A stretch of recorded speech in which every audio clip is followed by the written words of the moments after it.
Welcome, friends, to another edition of the Wraparound. It's me, it's your boy SalG here with you on It's a Rap Network. Please make sure you throw up a like for your boy here and like the show, like the podcast. Subscribe, share, all that good stuff. Get this all out to your friends, family, loved ones, anybody else who'd be interested who likes sports. Appreciate it. Hope you're all doing good here. Big week for Philly sports. Big week, big weekend for the Eagles, friends. The Eagles tore it up. They go to Baltimore and they beat Lamar Jackson, Derrick Henry, John Harbaugh, the rest of the Baltimore Ravens. They win 24-19, a big statement win against Baltimore. I for sure thought they were going to go in there and lose this game.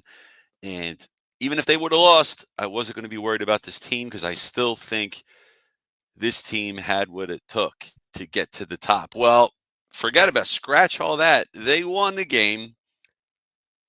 They won 24-19. Yes, they got some help from opera singer turned NFL kicker Justin Tucker. He missed 3 kicks. One was an extra point. That's 7 points on the board. So who knows what would have happened, how the game could have swayed if some of those kicks landed for Justin, went through the uprights. But as such, he missed them. The Eagles capitalized. The Eagles won. They won in Baltimore. Good win. They held Derrick Henry, who was second in the NFL in rushing, to one Saquon Barkley, who was number one in rushing at the moment. He has 1,499 yards. Yes, 1 yard shy of 1,500 yards, and he still has 5 games to play. The Eagles are going to next play at home on Sunday against the Carolina Panthers. So, could be a trap game because we played a Pittsburgh Steelers a week later. So, we don't want to look past them. Definitely got to take care of business. But man, are the Eagles a shoo-in for the Super Bowl or what? I mean, who who scares you in the NFC? I understand Detroit, won 11 straight, something ridiculous like that right now, 10 or 11 straight. I'm not scared of them though. I'm really not. They're a good team, but you take Jared Goff away from that dome, and he could get into some trouble. Also, Sam Darnold. He primarily works out of the dome there in Minnesota. You take him out of there. This is his Darnold's first year where he's actually decent. So, you know, credit to Kevin O'Connell, the Minnesota Vikings there, but I'm not scared of the Minnesota Vikings. And right now, the playoff picture for the Eagles to secure home field advantage. Right now the Lions are 1 up. They're 11-1. The Eagles are 10-2. Well, the Lions have a pretty tough schedule. More tough, I'd say, than the Eagles for sure. The next game is going to be Thursday, so it's a short week for them. They play Green Bay Packers. Yes, they're at home. Green Bay no slouch. They get Buffalo at home. That's 10 days later. That's going to be a Sunday. That's a tough game. They play at Chicago on Sunday, December 22nd. Now, you're saying, well, Chicago stinks. They just fired Matt Eberflus. We'll get into that too. Matt Eberflus got fired. Chicago stinks. Caleb Williams, I don't know about him. But again, this is taking Goff out of the dome, playing at Soldier Field, playing at Chicago, playing where the weather can be 10 degrees. There could be a blizzard going. You could definitely have a snow game or hell, a wind bowl. You can get some major wind gusts, some bad weather coming to you at Chicago. So not an easy matchup. Then they have to go at San Francisco, and yeah, it looks like they lost. The Niners lost Christian McCaffrey for the year. That sucks. Their backup running back Jordan Mason also went on IR, so he's going to miss the next 4 games. Um, He could come back at that time. That's Monday, December 30th. That's at San Fran. It's not going to be an easy matchup. San Fran isn't going to be in do or die mode themselves. Their backs up are against the wall to try and make the playoffs. And then they cap it off playing Minnesota at home. That's Sunday, January 5th. So those 5 games, Green Bay, Buffalo, Chicago, San Francisco, Minnesota, that's not easy. That's not easy. This is what the Eagles have in store. Carolina at home, Pittsburgh at home. That's a tough test. We know how the Steelers are. They just wallop the Bengals. The two teams put up 82 points combined, most combined points in a game so far this year in the regular season. Then they got to go at Washington. Yeah, it's not that easy of a matchup. But then you get Dallas at home, the Giants at home. So 4 of your last 5 games for the Eagles are going to be at home against competition that's not so good. And I think this puts us in the driver's seat. Great chance to get home field advantage in the playoffs. So I'm excited for that. Hope you all are too, because I think it's going to be a fun ride. The Eagles just can't look beyond each opponent at a time. They got to focus on their next opponent, Carolina. They're playing that at home. Don't overlook them. Just put a whooping on them and handily beat them. They almost came away with the win the other day against Tampa. So they're looking. They're probably itching and clawing and wanting to get another win. I mean, they want to fight. They want to go down swinging for sure. Play spoilers. They're not going anywhere this season. Take a look here. See. All right, let's break down this game a little bit. Hope you all got a chance to watch it because that was an awesome game. The Eagles' toughest test of the season, I'd say. No doubt about it. They were the best team that we faced so far this year. And almost mirror images of each other in personnel, right? You have the number 1 and number 2 rushing leaders in the NFL. Number 1 leader is Saquon Barkley, who coming into the game at 1,392 yards. Now he has 1,499. Yes, he put up 107 rushing yards against the number 2 ranked rush defense in the NFL, the Baltimore Ravens. So impressive by Saquon, no doubt. Definitely wore them down. King Henry, no slouch himself. Number 2 rusher in the NFL coming into the game. I believe he still is the number 2 rusher. He currently has, he had 1,325 yards coming into the game. Currently has 1,407. Eagles did a good job of containing him. The one thing about Derrick Henry, he is a big man and he is fast, but he doesn't have a lot of juke moves. He's a one cut and go type of guy. The Eagles were able to get pressure on that offensive line for Baltimore, get in the backfield some, make Henry do more than one move. He couldn't just cut. He's moving east and west, and that's how they were able to get him. They were able to tackle him for losses. Allergies acting up to my itches. Tackle him for losses. I mean, did you see the hit Cooper DeJean put on Henry, and the entire Eagles sideline and players on the field were going nuts with the, I don't know what the celebration was. I don't know if this means relax, calm down, or his party dance. I don't know what that is. Cooper DeJean put a hit on Derrick Henry. Kids, if you're watching, if you want to know how to correctly tackle a person in football, watch Cooper DeJean tackle Derrick Henry. That is a textbook tackle, shoulders square, got right in front of Henry, went down, picked up his legs, drove into his body. And Cooper DeJean's weight went into Henry and knocked him down. I mean, it looked like he destroyed him. Derrick Henry is a lot bigger than Cooper DeJean. But Cooper DeJean is a good fundamental tackle there. It laid the wood on him, so they say. So that was a big hit. Cooper DeJean against Derrick Henry. So you have the number 1 and number 2 rushers in the NFL. You have Jalen Hurts and Lamar Jackson, 2 quarterbacks with similar styles. Lamar Jackson, a little bit faster than Jalen Hurts, yes. But they can both buy time in the pocket. They can scramble. They can rush when they need. They're strong. They're big guys. They can get those tough yards. Not afraid to go head first into a pile. Lamar Jackson, two-time MVP. He has a good chance to get his third MVP this season. Jalen Hurts was a finalist for the MVP in the past, but never won one. Not going to win the MVP this year. I think that's safe to assume. But similar styles of play, but Lamar Jackson is what you want Jalen Hurts to grow into as a complete quarterback.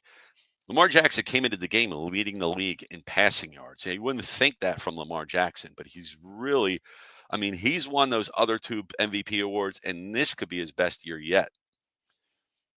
So you are going against an MVP candidate, Lamar Jackson, an MVP candidate, sure, and Derrick Henry. And yeah, the Eagles have their own MVP candidate. Yes, Saquon Barkley, his hat's in the ring. He's got a chance for it. They normally don't give MVP awards to non-quarterbacks. The last time that happened, 2012, Adrian Peterson, where he had 2,000 yards rushing.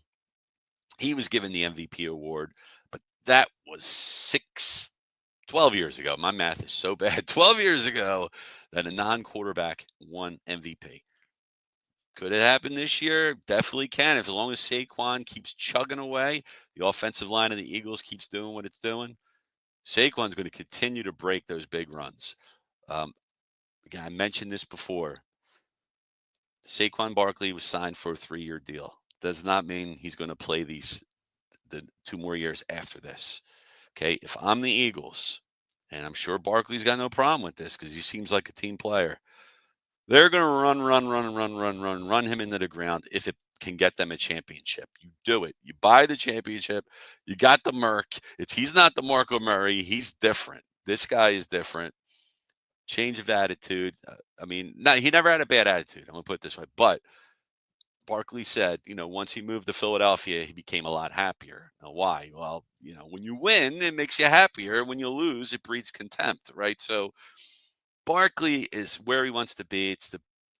This team is the best team he's probably ever played on in his professional career. And maybe he's got a chip on his shoulder. Maybe, people have said he was a bust. He's not. He had a couple injury-plagued seasons. Yeah. I believe he even also missed a year one time for an ACL. But Barkley came back, played on Giants teams that weren't good, have bad offensive lines, couldn't get anything going. But you see the type of runs Saquon Barkley's been busting out week in and week out, 60, 70-yard touchdown runs. It's like he just came out of Penn State. That's what he was doing at Penn State when he was 18, 19 years old. And he's doing it now where he's what? 27. Still a young man. Jeez. A young man, but he's been in the league such a long time.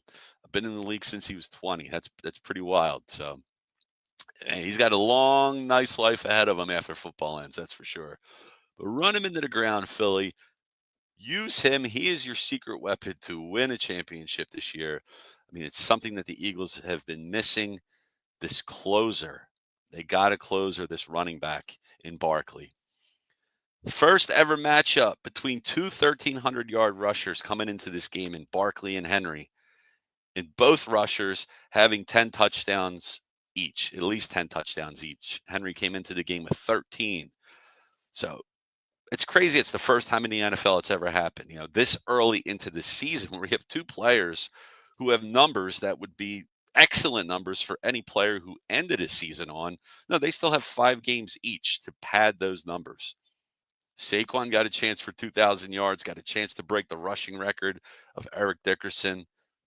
Derrick Henry has got a chance to break that record too. It's crazy. Saquon Barkley also has a chance to break the scrimmage record. That's combined rushing and receiving yards. That was held by Chris Johnson. Well, still held by Chris Johnson. Saquon has a chance to do that. But in this Eagles and Ravens team, you have an irresistible force beating an immovable object. You have Baltimore, the #1 offense in football, versus the Eagles, the number one defense in the NFL for the Eagles. Number one. So what's going to happen when these two teams collide? Who would prevail? It was your defense. It was the Eagles that prevailed. They won. They won. They were able to contain Derrick Henry. They able to limit the damage Lamar Jackson can do with his legs. Yeah, Lamar Jackson got 79 yards rushing. Didn't get a touchdown rushing. They limit the damage he can do with his arm. He threw two beautiful touchdown passes, but that wasn't enough to beat the Eagles. You know, he was looking for his tight ends all night. Mark Andrews, Isaiah Likely, that's who the scores went to. You know, Jalen Hurts throwing to his tight end, Dallas Goedert. Let's hope he's okay. He left the game at the end of the game. They said he was hurt. Let's hope he's okay. We got some injuries for the Eagles after this game ended. So, again, it's a war of attrition in the NFL. You know, players get hurt. They go down. They go down for a game. They go down for 4 games. They go down for this season. It's going to happen.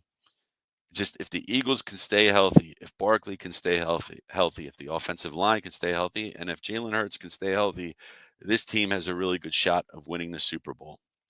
Definitely. Coming into the game, Lamar Jackson, we're talking about number one in passing yards, also number one in the NFL in passer rating, also number one in the NFL to touchdown to interception differential. Jalen Hurts, though, not having a bad year himself, coming into the game, passer rating of 102.3. That's pretty good. Lamar owns the NFC. Owns the NFC at a 23-1 record coming into the game with the Eagles. 23-1. So, you know, the odds are, I know they were favored to win the game, favored by 3, I believe, but 23-1. Well, now it's 23-2 because the Eagles won. The Eagles beat the Baltimore Ravens. But man, going into this game, or just breaking down this game now.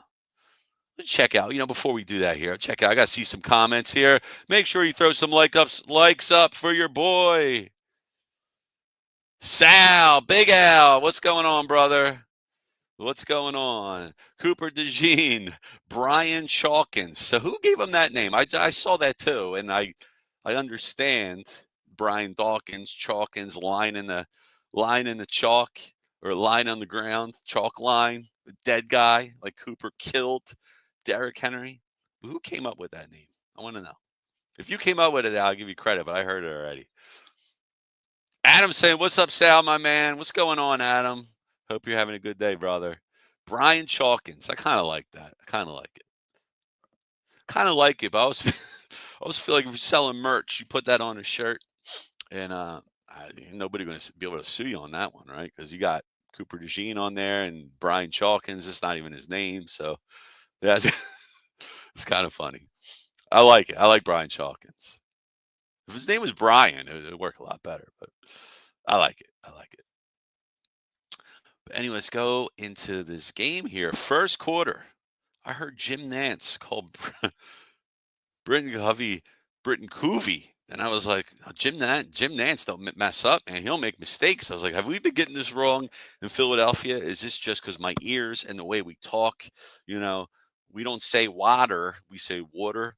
So I just figured we've been saying Covey, and it's Coovey. But anyway, I think Jim Nantz got it wrong because he seemed to have corrected himself afterwards, calling him Covey. Britt Covey did get hurt in the game too. Let's hope he's okay. He comes back all right.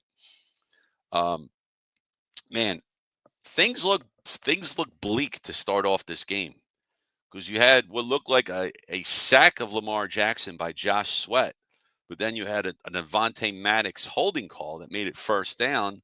Then the next play, Lamar Jackson just finds a wide open Zay Flowers, and I was like, oh God, there goes our number one defense for a 40-yard pass to Zay Flowers.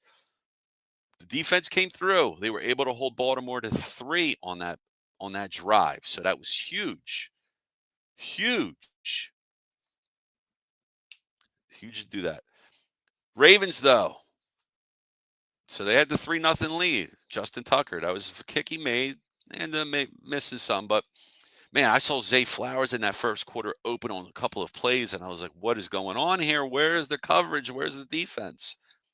3:49 left in the first. Ravens touchdown, Mark Andrews. 14-yard touchdown catch. Lamar just high points it up in the end zone. There was 3-4 Eagles players around Lamar or around Mark Andrews. Andrews, the biggest, tallest guy there, stuck his hands up, said, "It's my ball." Then the opera singer, Justin Tucker, he misses his extra point. Justin Tucker, this is why opera singers can't play in the NFL, guys. Baltimore up 9-0, and we're watching this game. I know I was watching, and I was like, what the bleep is going on here? There were 6 penalties in the first quarter for the Eagles. 3 of them were on special teams. What the hell's going on here, I was saying. What are they doing? Lord. And then in the first quarter, there was only 1 first down for the Eagles. So, yeah, their first quarter woes continue. Kind of got to clean that up. Again, is it the scripted plays? Is it a feeling out thing? Are the Eagles just feeling out the teams they're playing and just trying to see what they're going to throw at them? And then they're going to counter with a bigger punch, in the next quarters there. Only 1 first down in that first quarter. 17 first quarter points all season for the Eagles. It's last in the NFL. It's terrible. The second quarter, though, Eagles able to strike back. Touchdown, Dallas Goedert, 17-yard reception. So both quarterbacks looking for their tight ends here. Made it a 9-7 game. You had the defense causing all types of havoc. I was talking about getting to Henry in the backfield. Zach Bond had a big tackle, getting Henry for a loss and forced that 4th down. They were putting pressure on Lamar in this game. And then in the second quarter, another touchdown. 14 points scored in the second quarter. It was huge because there wasn't much scored in the third quarter. Eagles touchdown, Hurts, tush push, or as Tony Romo says, tushy pushy. And that's kind of cringe. It's a little it's awkward, right? I don't like it. So I'm going back to tush push or brotherly shove. Hurts, tush push, 1-yard touchdown. Extra point is good because our kicker doesn't miss them. Well, he had the yips too, right? Made it a 14-9 game. Second quarter, 3 seconds left. Justin Tucker, he kicks one. He makes it. 50-yard field goal, cuts it down to a 14-12 Eagles lead. And then your first half stats: Lamar Jackson, 11 for 15 for 140 and a tutty. 2 rushes for 12 yards. Jalen Hurts, 9 for 14 with 104, 1 touchdown, 5 rushes for 17 yards and a touchdown. So Lamar looked like he was on his way to a big game. You expand that out over a full game, and that's almost 300 yards passing. So Eagles clamp down in the second half, though. Derrick Henry, first half, 9 carries, 35 yards with 1 catch and 16 yards. Saquon Barkley, 10 carries for 45 yards and a reception for 5 yards. A.J. Brown, there was no Devontae Smith in this game. His second game in a row that we missed Devontae. And you know what? We're going to play the Panthers next week. Err on the side of caution. Don't play him. I want him healthy for the playoffs. Keep Slim Reaper healthy. 5 receptions, 66 yards for A.J. Brown. Zay Flowers, 3 receptions for 73 yards. He looked like he was going to go nuts in this game. You know what? He finished with 3 receptions. Sorry, besides 3 for 73. Well, must have given him an extra yard. He finished with 3 catches for 74 yards. That was it in the game. It's ridiculous. It's crazy. So that all his production at Zay Flowers, he was wide open. Again, the Eagles make the adjustments at halftime. They clamp down on Zay Flowers, clamp down on Lamar, clamp down on Derrick Henry. Offense had a tough time. Third quarter, there's no scoring by either team, but Zach Bond with another big play, big sack to force a 4th down. Tucker misses the field goal. Tucker missed 2 field goals and an extra point. That's 7 points. So who knows what could have happened with those 7 points? Who knows how the game could have been altered? Again in the third quarter, minute 21 seconds left in the quarter. Tucker misses again. We lost Reed Blankenship, though, with a concussion. So we got some injuries in this game. Hope he's all right because we need him back, too. And again, these concussions, you don't play around with them, and you're playing the Panthers next week, don't play him either. I'm not saying just lay down to the Panthers and just start all your backups, but if you can give these guys more rest when you're playing some of these cupcake opponents, that's what you do. Fourth quarter, 7:56, Eagles touchdown. The Eagles were just softening up that Ravens D with the run. Just run up the middle, 3 yards here, 4 yards there, 5 yards here. Saquon busts out a 25-yard touchdown, puts the Eagles up 21-12. It was the first point scored since the second quarter. First Eagles points. And then the Eagles ice it up a bit. Field goal. Jake Elliott, he don't miss, 24-12. And then I talked about Cooper DeJean with that. What is it? Brian Chalkins. That's his new name, right? Okay. Cooper DeJean with the monster tackle on Derrick Henry. Whole team was fired up. Everybody was amped up. Ravens get a garbage time touchdown. Doesn't matter, though. That makes the score, cuts it to 24-19. Eagles hold on to win. There was only 3 seconds left in the game. You're up 5. Breathe a sigh of relief. Your Eagles win. All is right in Eagle Land. Man, what a game, brother. What's up, Johnny King? What's going on, John? How you doing, man? Been a while. Water. What's up, Sal? What's happening, brother? Hope you're doing good. Yeah, man, that's the Eagles. That's the Eagles. They're looking great. They're looking strong. They look like Super Bowl contenders. Now, I know we've seen this happen before. Weren't the Eagles 10-1 last year? 11-1? And then the entire team's Viagra prescription ran out. And nobody can get up for the big game anymore. Week after week, just losing. They limped in the playoffs and got bumped out by Tampa Bay. That's it. Surely it can't end like this again. It can't, right? Well, it happened last year, so I guess it could happen again. But I like to think things are a little different. So what's different this team from last year? 1, Saquon Barkley, secret weapon.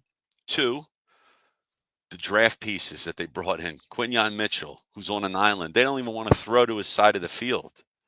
Nobody wants to test him. So you got him. Cooper DeJean. Awesome. Looks awesome. Slot corner looks awesome. Jalix Hunt. He's going to have to play some more now that you lost Brandon Graham. So we're going to need him to play. The Eagles did sign a Charles Hollis, I believe, who used to play on Carolina. He was cut from Carolina. So, he's a veteran player. Again, if Carolina's cutting you, how good are you, right? But as a stopgap, you're not going to replace Brandon Graham with anybody, especially guys you find on the scrap heap, right? In the garbage bin. So we'll see what this Charles Harris does. Maybe he can help. We'll see who's going to get the majority of snaps. We'll see. I'm curious because we got to see. You can't replace this guy. The rotation is Jalix Hunt, Josh Sweat, Nolan Smith. We'll see what happens. We'll see what they do. Milton Williams too, right? So we'll see what happens. We'll see. But yeah, a war of attrition. Guys get hurt. You need everybody back healthy. Let me see. I'm just checking this out. Just checking some notes out if I missed something. But anyway, going back to the Birds here. Yeah, Charles Harris to replace Brandon Graham. He was cut by Carolina. I had my okay. Devontae Smith. So we got this out with a hamstring. Reed Blankenship left the game because of a concussion. Britton Covey left with a neck issue. Goddard exited with a knee issue. So we'll see how everybody is going into next week's game. But man, just What Barkley's doing. He has 8 100-yard rushing games for the Eagles this season, tied with Wilbert Montgomery for the most in a season in Eagles franchise history. Well, I don't know if you guys remember Wilbert Montgomery. He was before my time, but look him up. He was one of the most prolific running backs that the Eagles have ever had. He was a very good player back in the day, in the Jaws days. Barkley has 6 rushing touchdowns of 20-plus yards or more in the second half this season. It's most in the NFL for a single season. And the season ain't over yet. He's going to add on to that. The Eagles had 6 penalties in the first quarter, 3 were on special teams. They got to tighten that up. That's not going to be good in the playoffs. You know what? And I forgot to shout out our punter, Braden Mann. He had 5 of his punts downed inside the 20 and 2 inside the 10. The Eagles didn't end up. It was thanks to those punts that the Eagles got on the scoreboard, because it was a 58-yard punt by Mann, pinned Baltimore at the 1, and then Philadelphia forced a 3 and out to give its offense the ball back near midfield. So huge plays. So there was more confirmation from NFL reporter Ian Rappaport saying that Sirianni and Hurts were in constant contact during the bye week. You know, we talked about transformation since the bye. I mean, the Eagles have won every game so far coming out of the bye. They could finish the rest, win out. It's a possibility. I don't think it's going to happen. Certainly possible. Sirianni and Hurts were in constant contact during the bye week with Zoom calls, phone calls, in-person meetings. They spent hours each day breaking down the team, focusing on the offense, spotlighting the leadership, and hitting on all issues. That's from Ian Rappaport saying that. He says, was it just Sirianni, Kellen Moore, Saquon Barkley, the offensive linemen? Team bonding. Hey, when you win, things are good. Things are good in town, right? No, it wasn't good. You guys watched that game on Thanksgiving with Chicago? I mean, was that coach trying to get himself fired or something purposely? How could you let the clock just run out? You had like 20, 30 seconds left. Matt Eberflus fired. I think he wanted to get canned. He still gets his paycheck. It must be nice to go to Hawaii for 6 months. You just go live there the rest of the year, probably the rest of your life, cash in those $1 million checks that you got. So not a bad deal there. First head coach in Bears history to ever be fired mid-season. The Bears have been around for a long time. That's never happened. That's kind of crazy. So Eberflus, Caleb Williams, the Bears, they could have called a timeout and kicked the field goal. Tied the game. They didn't. I don't know. And clock ran out. Craziness. Talking about Saquon Barkley, man, going on a run. Got a chance to, beat Eric Dickerson's record, 2,105 yards rushing. That's sick. That was in 16 games. Now you get an extra game, 17. Hey, it still counts. I'm not gonna. If it takes Saquon 17 games to do it, I'm not gonna have a problem with that. That happened in 1984 with the Los Angeles Rams, and then talk about Chris Johnson. Saquon has a chance to break that scrimmage record, 2,509 yards by Chris Johnson. Chris Johnson did that in 16 games with the Tennessee Titans in 2009. Another stat coming in. Only Barkley and Hall of Fame player Jim Brown in 1963 have had 1,300 rushing yards, 6.2 yards per carry, and 10 rushing touchdowns through 11 games. That's pretty rarefied company. Pretty nice there, guys. The Eagles looking good, looking strong. On to your next opponent, Carolina, and you're at home. Next 4 or 5 games for the Eagles, they're at home. You can run the table, birds. Let's do it. Do it. I can tell you who's not going to run the table. Maybe they're showing signs of life. This is the Philadelphia 76ers. In the past week, they had 2 games. They went 1-1. One was an overtime loss to the Houston Rockets, and the Houston Rockets are a pretty darn good team. So, maybe it's a good thing. They lost in overtime. Following game, they won against the Detroit Pistons. Yes, the Pistons stink. almost as bad as the Sixers. But are they turning a corner? Are things going to change? Well, one guy that wasn't on the court was Joel Embiid. He wasn't there. He wasn't there for the Sixers, and the Sixers have a back-to-back matchup coming up this week. They're going to play tomorrow against the Charlotte Hornets and then Wednesday against the Orlando Magic. So I'm assuming with whatever's going on with Embiid, he's not going to play in back-to-backs because he said he wouldn't, and the coaching staff said he wouldn't, and I believe the GM said he wouldn't. So if anything, you get him for one of those games. Paul George came back. It was nice to see him play. He was out. He was listed as inactive originally coming into the game the other night and Saturday's game against the Pistons, but he ended up playing. He put in some time. They didn't have to apparently use him. He only had 26 minutes, and that's fine. Whatever. You're paying max money to this guy. I don't know. 11 points, 8 rebounds, 5 assists. Tyrese Maxey, though. Tyrese Maximus Decimus Meridius Jr. 28 points, 4 rebounds, 6 assists. Your star of the game for the Sixers. 11 from 24 from the field, 5 for 10 for three-pointers, 1 for 2 of free throws. 35 minutes is your minute leader as well. So Tyrese Maxey, you are awesome. And you know who else is pretty good? The rookie, Jared McCain. He only had 7 points in this game, but man, does that guy show some promise. And I saw a report that the Sixers would have no problem trading their 2025 first-round pick. I don't know if that's a good move or not because the Sixers finish really bad. I mean, there is a chance they can get 2025 draft highest player in the 2025 draft, Cooper Flagg. So here's some more stats. In NBA history, only 8 teams that have started the season 3-13. It was before the Sixers won their 4th game there. Started 3-13 or worse and still made the playoffs. All those teams were eliminated in the first round.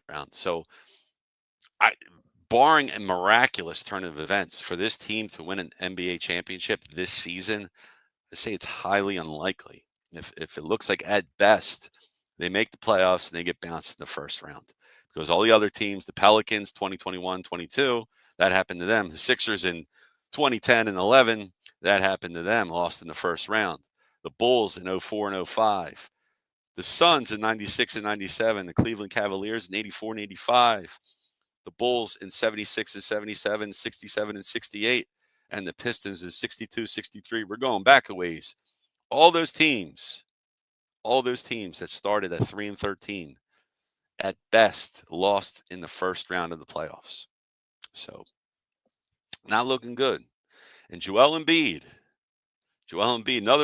another report I read was that per ESPN's Ramona Shelbourne, she's saying that Ben Simmons had reached out to Joel Embiid and wanted to mend fences and be friends and all. And we know there was some contention amongst Joel Embiid and Simmons and the Sixers and Simmons and the fans and Simmons and everybody in Simmons, I guess.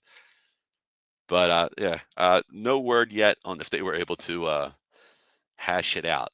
But I think Ben Simmons made an attempt. Here's something else funny, too. Regarding Joel Embiid's knee, right? The 76ers saw multiple opinions on a knee injury before the contract extension. Normally, when you do that, you are afraid to sign him to a contract extension because the knee is what it is. So should we be worried, concerned that the Sixers medical personnel, front office, they did all this due diligence on Embiid's knee, and it turns out that, Embiid might not even play, half of the games? Like, I don't know. It's crazy. According to ESPN's Ramona Shelbourne, the team and Embiid sought half a dozen medical opinions. Embiid sought him out too. I'm not really sure why. Embiid probably said, yeah, can I get away with this? I don't know.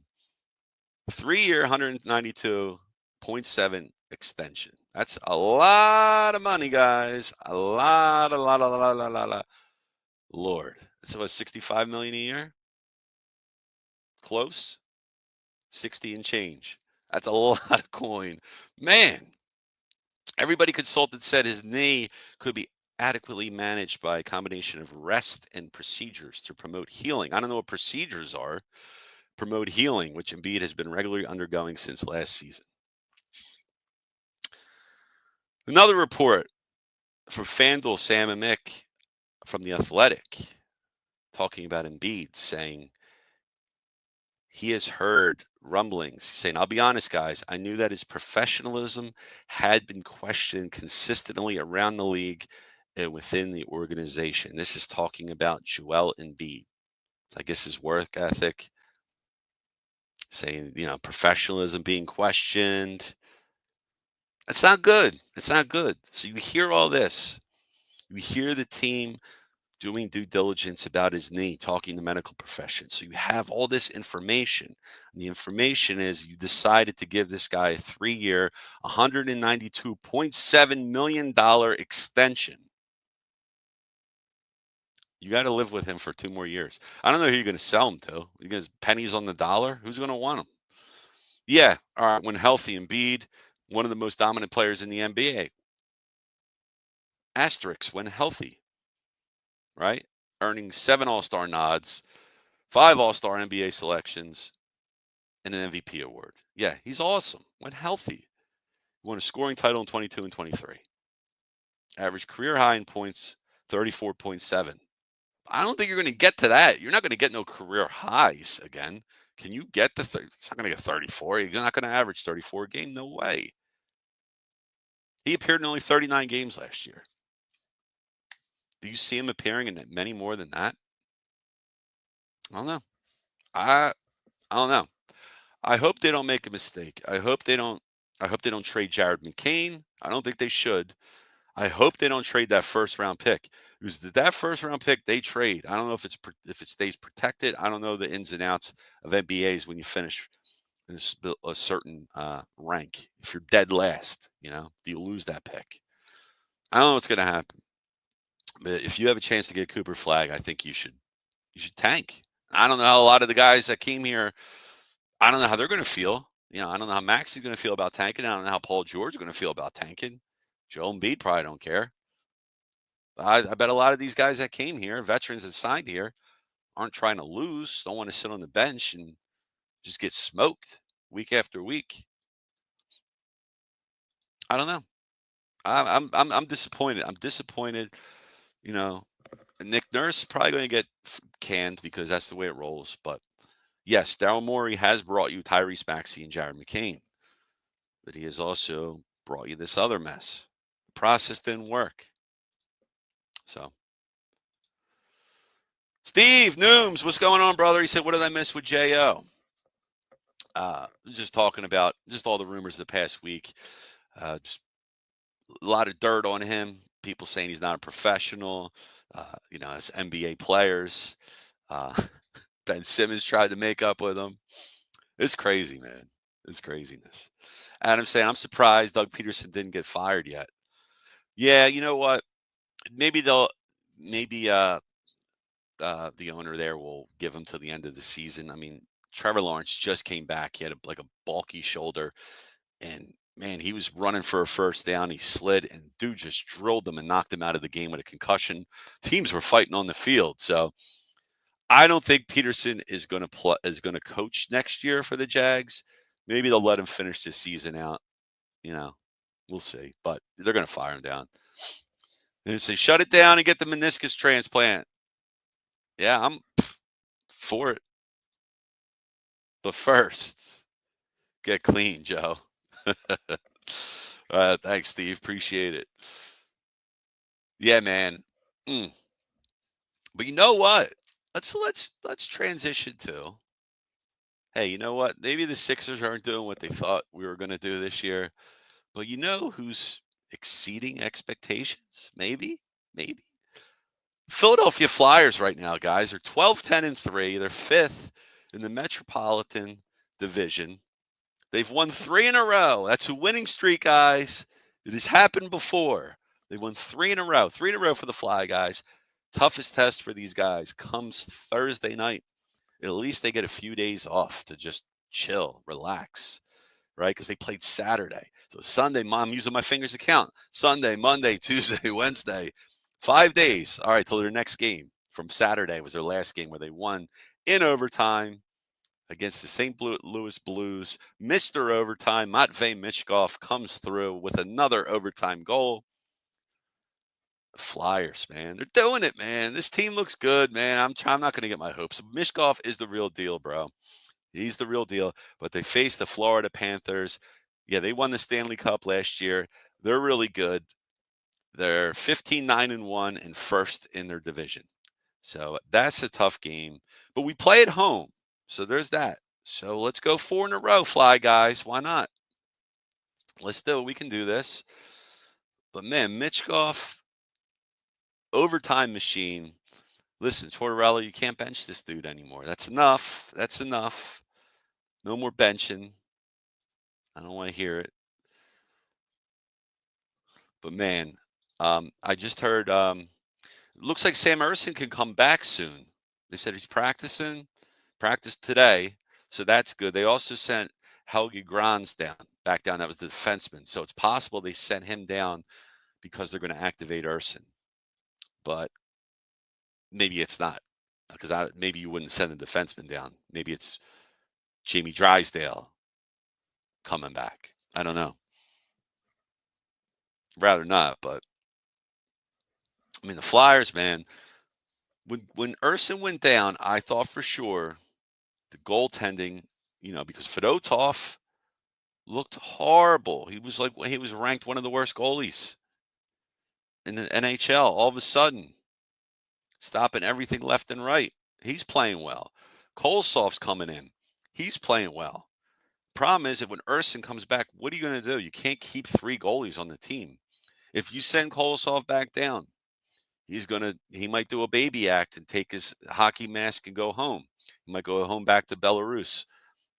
We don't want that to happen.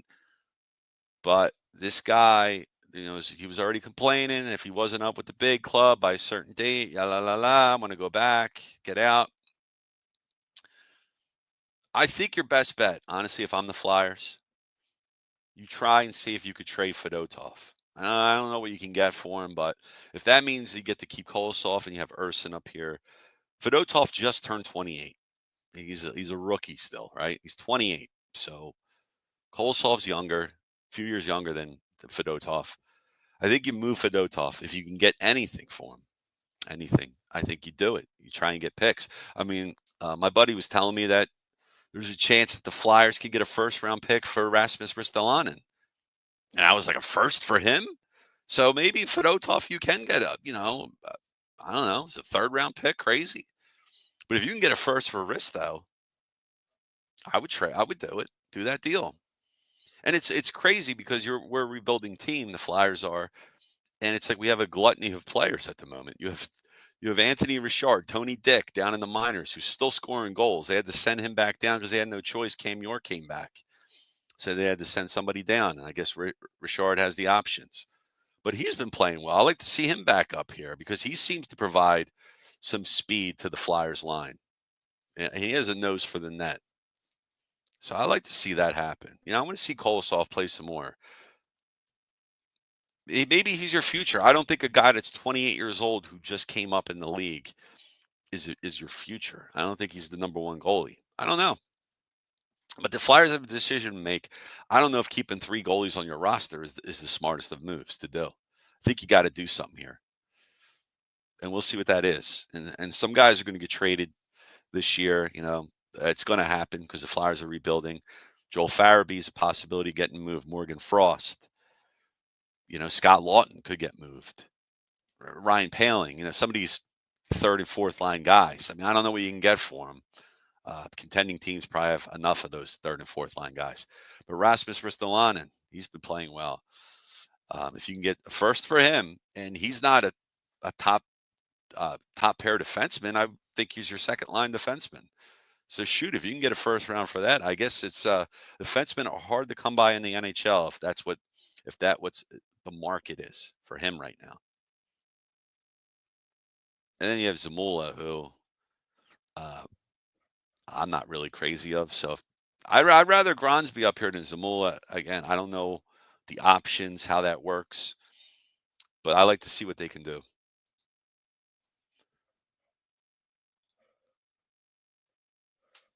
There it is. Nooms. Tony Dick and your Flyers 8-2-2 in their last 12. Their last 12.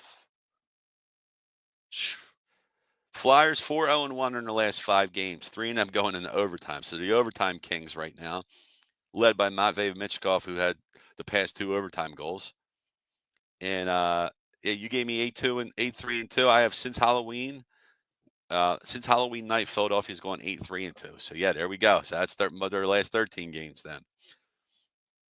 But they're a fun team, man. I'm excited. I'm excited for the future. You know, they're not winning the Stanley Cup this year, but you know, I always thought the GM portion of owning a franchise is interesting. It's just the deals you make, the contracts you sign, the players you trade away, the players you get in return. You know, it's my favorite in baseball. That's my favorite part of baseball is the trades. You know, so many more that happen in baseball, but just in all sports, just to see that the GM aspect of things, how things work out. You know, like with Howie Roseman working out with the draft this year. I mean, that's great to see.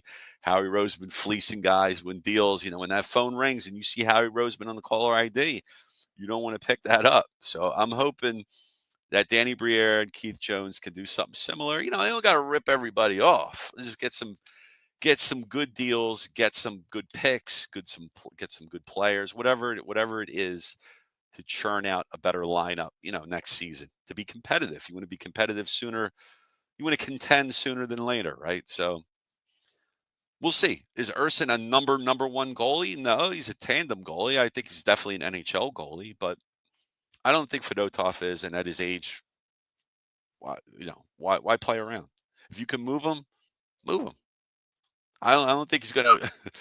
You know, hold on. I guess I'll pump the brakes again. We don't want to have another Brizgalov, Sergei Bobrovsky deal. I mean, we got rid of Bob, and he ended up winning a Stanley Cup and MVP and the trophy for the Conn Smythe for the goalie. You know, he won that award. So, yeah, maybe I could see them being hesitant to pull the trigger on some deals for goalies, trading them away. Anyways, I could see that happening. All right, let's wrap it up with some Phillies talk now. We got the Flyers. So the Flyers Thursday play the Florida Panthers. Make sure you tune into that game. And then the Sixers play back-to-back games starting tomorrow. Interesting. We'll see if JoJo plays one of them. The Phillies, though, guys, the Phillies still in the Soto sweepstakes. They're not officially being named a team that's serious in the mix, but you never know. John Heyman saying that there's 4 teams currently in the mix. It's the Mets, the Yankees, the Blue Jays, and the Red Sox. If you remember, well, you're thinking the Blue Jays. That's weird. The Blue Jays tried to get Shohei Ohtani last year. I think he even went to go see them, and they were considered a dark horse to get Ohtani. Well, I guess they want to make a big free agent splash. They're going to have to throw a lot of cash to get Soto to go, to Toronto. But John Heyman said he wouldn't count the Phillies out. He wouldn't rule them out. Or, of course, the World Series champion Los Angeles Dodgers. You know what? I'm tired of the Dodgers. The Dodgers just signed Blake Snell to a 5-year contract. And now that they're in the running, there's a chance that they can get Roki Sasaki, who was the top Japanese, one of the top Japanese pitching prospects to come over. Now his situation is different. He can't get like $300 million like Yamamoto did. He's still considered amateur on the amateur circuit or whatnot. You have to post, and the money comes out of your international kitty. So whatever team has monies they have allocated to international players, that's the money they would use for Roki. But the lead for Roki Sasaki is either the Dodgers or the Padres. Yeah, I understand West Coast. It makes a lot of sense for the Japanese players to go on the West Coast because when you travel to Japan, you don't fly across the Atlantic and fly through it. You actually fly through the opposite direction. You fly through the Pacific. So, and traveling from LA to Japan's a lot quicker than traveling from New York to Japan. So there's that. So the Blake Snell, the rich get richer. The World Series champions, they signed Blake Snell, 5-year contract, a lot of money. It was 160 million, I believe. Ooh, 5-year, 182 million. So I could bite him in the tuchus there. We'll see what happens. That's a lot of coin for sure. Is that 35 million ish? 36 million? 36 million and change.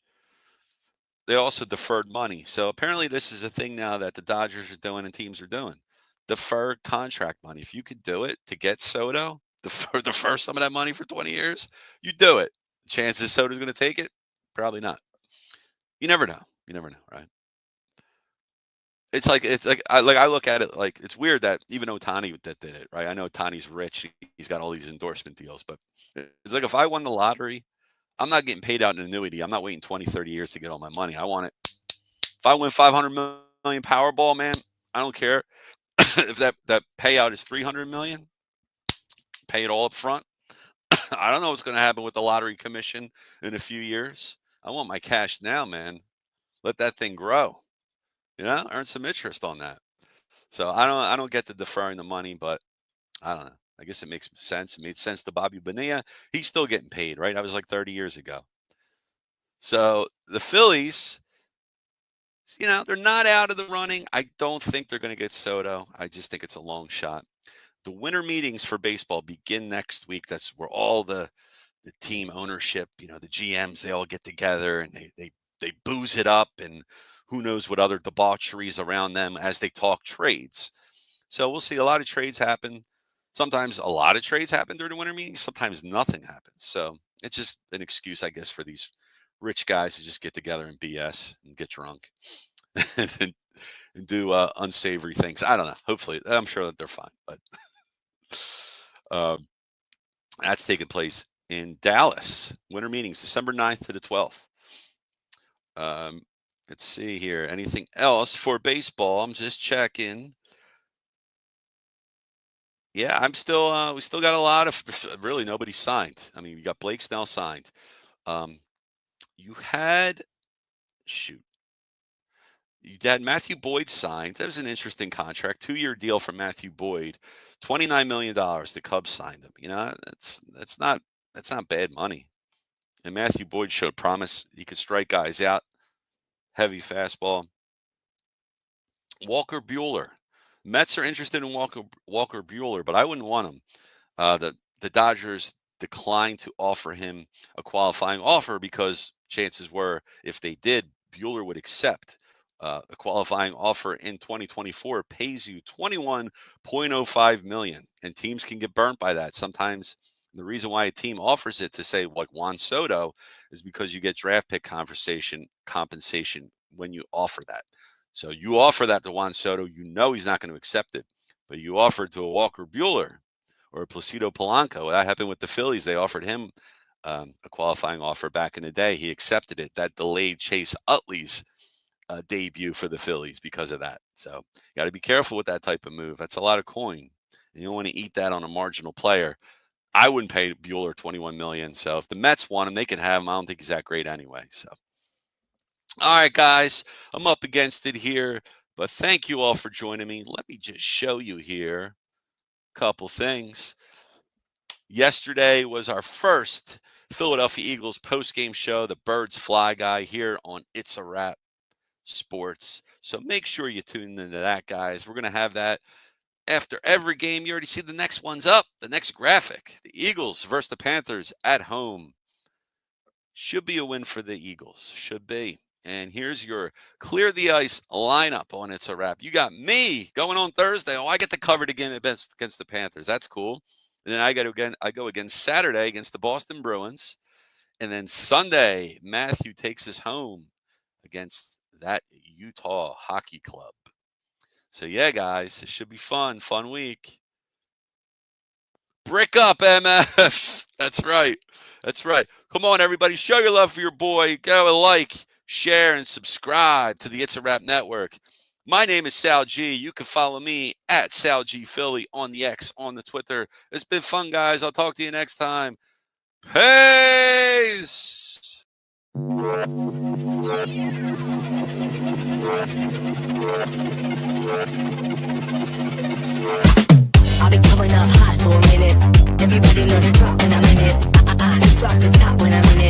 Everybody know the drop when I'm in it. Yeah, I go so cute. Everybody know I'm on. You know when the click through. Try to send this about to be a trophy. Fine.